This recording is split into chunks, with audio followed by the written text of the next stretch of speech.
Hello and welcome to Lifetime Uncorked, the show where we break down your favorite made-for-TV movies one bottle at a time. I'm your host, Patrick Serrano, and today we are talking about She Wants My Daughter. She Wants My Daughter stars Allison Chase, Jordan Lane Price, and Justin C. Schilling. The movie begins with an office worker dressed like she raided a thrift store. She must be in need of a new clothing budget because she's frantically trying to transfer funds and impersonate her boss, Claire. It doesn't go well, and she ends up pushing daisies instead of pushing paper. Meanwhile, Claire is at home debating the taste profile of a blueberry with her adopted daughter, Jenna. Claire's new boyfriend, Marcus, with a mustache, who clearly has taken overstepping to a whole new level, signs Jenna up for a DNA service to find her birth parents without checking with Claire first.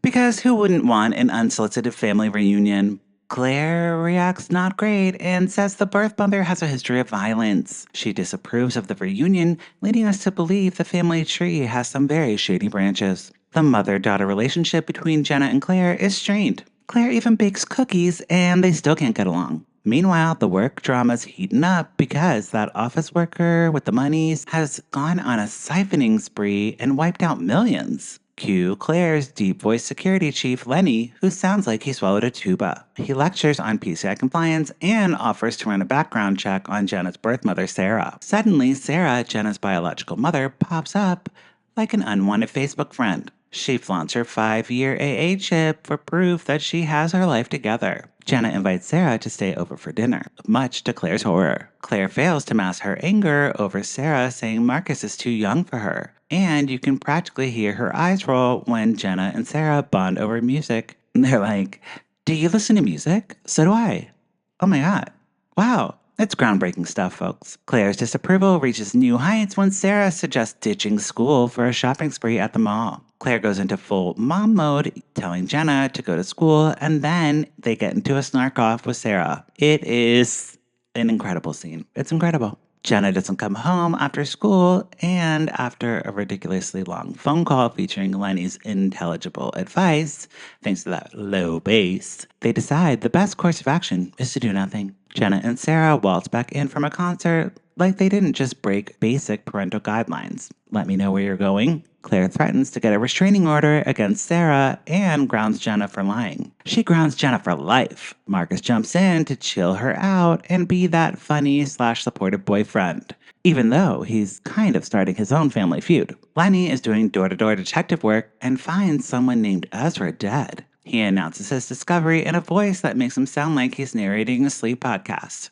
Someone catches Lenny and kills him. The base will be missed. Just as Claire is piecing together the financial puzzle, she finds evidence in Sarah's suitcase. Then she gets a text extorting her for $1 million for her daughter. Marcus tries to calm Claire down, but drops the facade and knocks her out. Marcus goes all big bad wolf, literally, and ties up the mother and daughter in the basement. Surprise, surprise, Mom of the Year, Sarah swoops in and saves the day, smashing Marcus with a head blow, and he dies. As the credits roll, Sarah takes Jenna on a triumphant road trip while Claire gets her money back and some much-needed alone time. It's a family victory, but let's be real, they still have some major issues to work out. And that is She Wants to Be My Daughter. She Wants to Be My Daughter was a movie that was so bad it might be good. Andy Cohen was listed as an executive producer. If it's the Andy Cohen that I'm thinking of, he should really stick to reality TV. How many location shots of that colonial house were in this movie? I think once I started counting, it was around 7. I mean, we get it. We know where they live.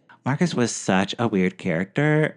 When he was a villain, when he was the supportive boyfriend, he was still just goofy as hell, but he was really hot. And I think I might know this guy from my time in Chicago, but I can't be sure. We're not friends on Facebook or anything, but he looked familiar.